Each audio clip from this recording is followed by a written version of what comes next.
What if I told you that most guitarists practice totally wrong if the goal of that practice is to make real progress with their playing? I'll go one step further and say it's not your fault. It's the way you've been taught. See, most guitar teaching is just based on tradition. People basically repeating things in the way that they were taught. But unfortunately, a lot of their methods are not in line with how the brain learns best and most efficiently. How do I know? Because I've spent years researching the science of peak performance and how humans learn, and I can tell you, sitting for hours looking at tabs and scale diagrams while playing along with a metronome, it ain't the way. Today, I'm going to share with you a way of practicing that promotes true learning. It's not only going to help you learn to build your skills faster, but it's going to promote learning in a way that you own what you're working on, and you can use it to play with real freedom and creativity and confidence. Grab your guitar, open up your mind, let's get into it. So what am I talking about when I say you're practicing wrong if your goal is to make real progress? Let me answer that question by telling you the two most common complaints I hear from students about their guitar soloing. Number one is that they practice all this stuff, scales and arpeggios, but they don't know how to use it, so they freeze up when they try to solo. Number two is that their solos just sound like scale or arpeggio practice. Well, these are just different sides of the same coin. I'm sure you've all heard the anecdote that the definition of insanity is doing the same thing over and over and expecting a different result. Well, that's not the actual definition of insanity, but it does apply to a lot of guitar players. What's really crazy is that we're led to believe that the solution is learning more shit before we even know how to use the old shit. That's why I said you're building shit sandwiches in the title of the video. I'm telling you folks, the secret is not to learn more stuff and do more repetitions. The secret is to get everything you can out of smaller bits of information and push yourself to use that information creatively as soon as possible. I'll tell you a funny story about myself when I was learning, and then we're going to play some guitar. My introduction to pentatonic scales was going into a lesson one day and having my teacher hand me a sheet with 5 box patterns of A minor on it, and he said, "Kid, memorize this stuff before you come back next week and be able to play them ascending and descending." And I did, because when you're a kid, your teacher can tell you to set your clothes on fire while you practice, and you go, "Oh, okay." Now from there, we went to playing sequences like this one in thirds and fourths. Or this one in 4-note groupings.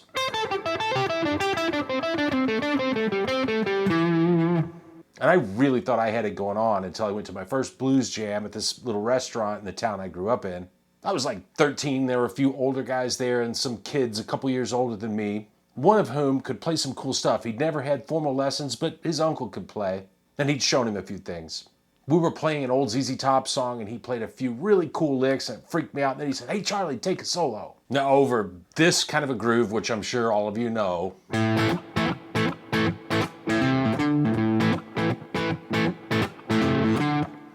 all I could do was play what I knew at the time, and it probably sounded like this.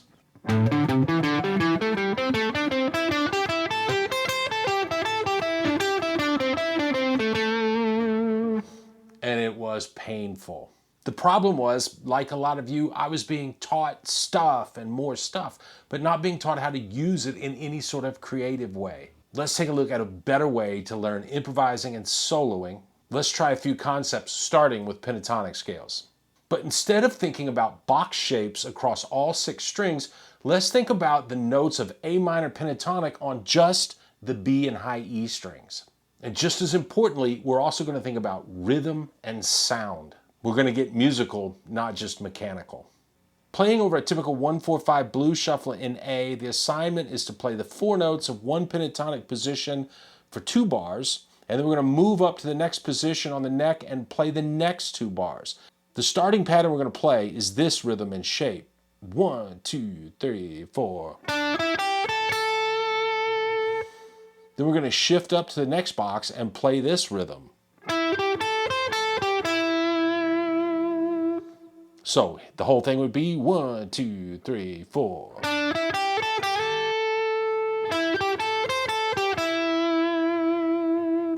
Now, as a student, I'd give you the freedom to change the order of the notes that we end on to the note that you think sounds best.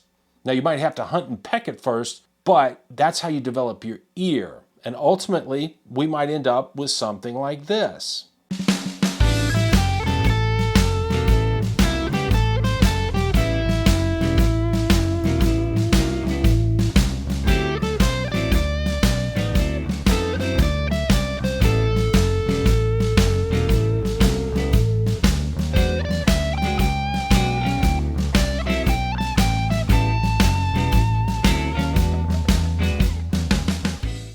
Now that's a really simple example, but it already sounds 1,000 times better than the robotic scale sequences that I tried to play at my first blues jam. Now check this out. Let's add a little more complexity to the rhythm we're playing just in the second half of each 4-bar phrase. We're going to add a trill on the high E string so that the second half of our phrase sounds like this. So here's our first 4 bars. 1, 2, 3, 4.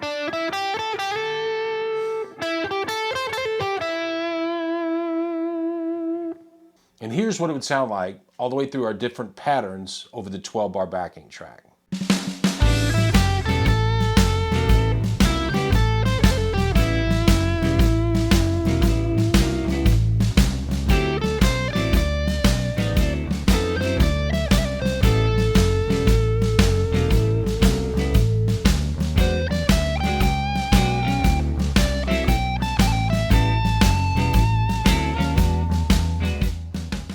Okay, we're making progress, but it sounds a little stiff. I'm going to play again over the track. I'm going to add some phrasing this time to give it a little more life, and I think you're going to start to hear the potential of what we're going for. Here we go.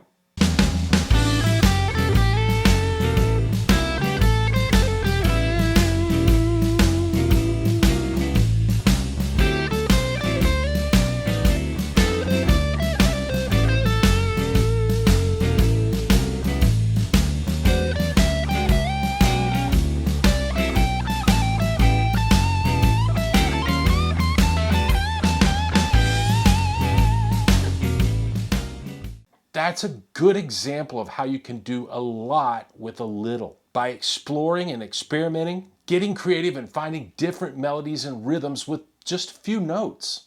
Let me give you another example of using that same process, but this time we're going to use the notes of the major scale. G major, to be exact.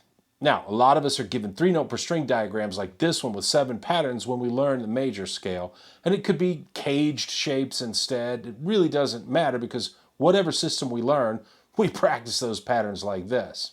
And like I said earlier, we wonder why our attempts at soloing sound the same way, right? Now, we're playing, like I said, in the key of G major. And what if we were asked to again go to the B and E strings and just to think about the 6 notes from each of the 7 3-note per strings pattern? They would sound like this.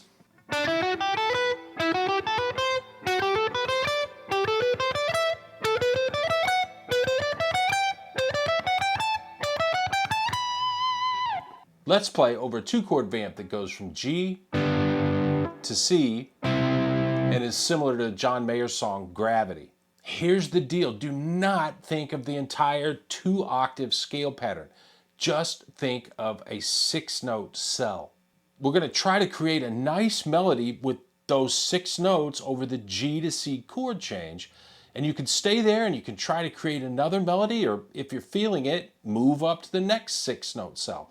For instance, over the G chord, I might play something like this.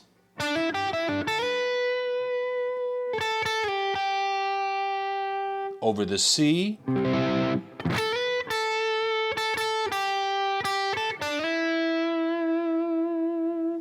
perfectly legitimate guitar phrases.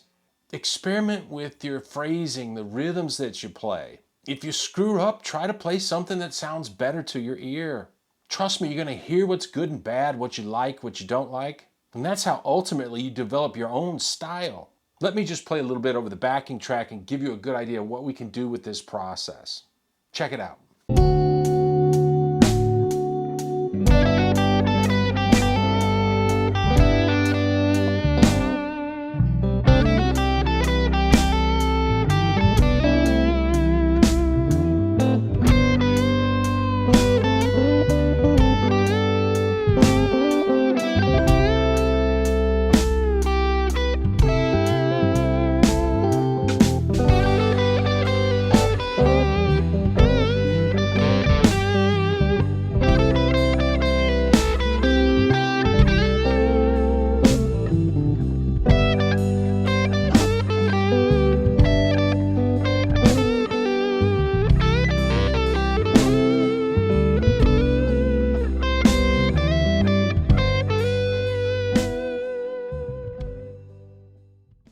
It's always kind of blown my mind that students with good technical abilities want me to teach them John Mayer's solo from Gravity. After all, it's really, really simple.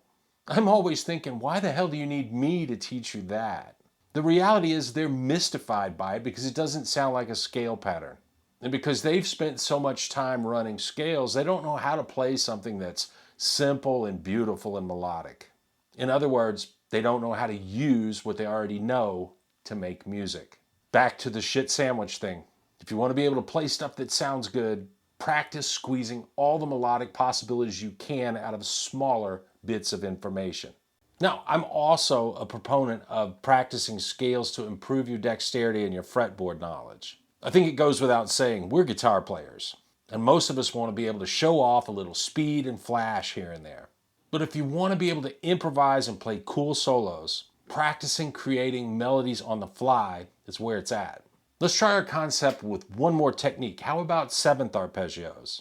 We're going to use that G to C chord change again, so we'll be playing the G major 7 and C major 7 arpeggios. Here's the G major 7th shape we're going to use. And here's our C major 7th shape.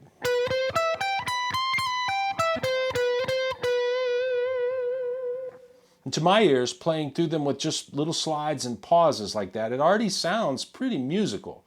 The first part of this exercise would be to just play the notes of the arpeggios over the chord changes. But to try to mix them up, try to improvise little sequences and different rhythms. But see what you can do with just the notes of the arpeggios themselves. That might sound something like this.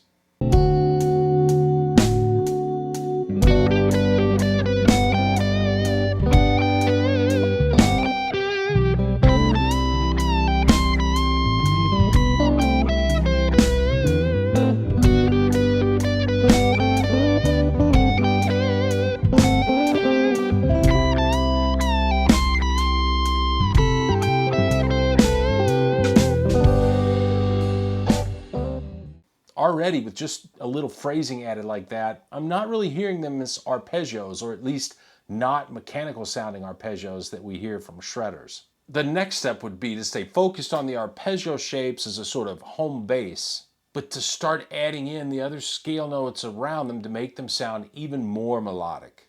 We're going to experiment, literally just play around. Here's the G major 7 with the notes F sharp, G, B, D, F sharp, and G. But listen to what a great sounding lick I can come up with by adding in the C note, the E note, and the A note around the arpeggio.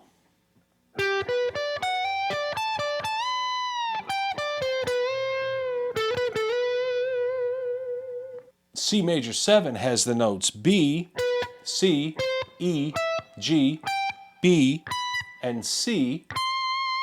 But listen to how pretty it sounds if I just add in the A note and play around with the sequencing.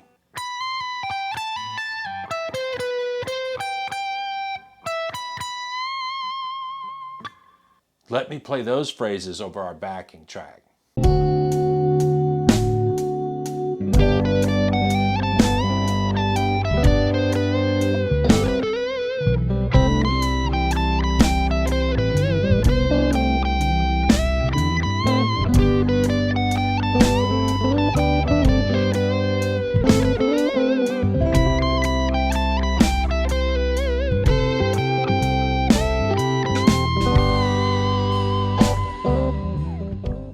The point I'm trying to make with all this stuff is that if you want to get good at soloing and improvising, you got to practice improvising.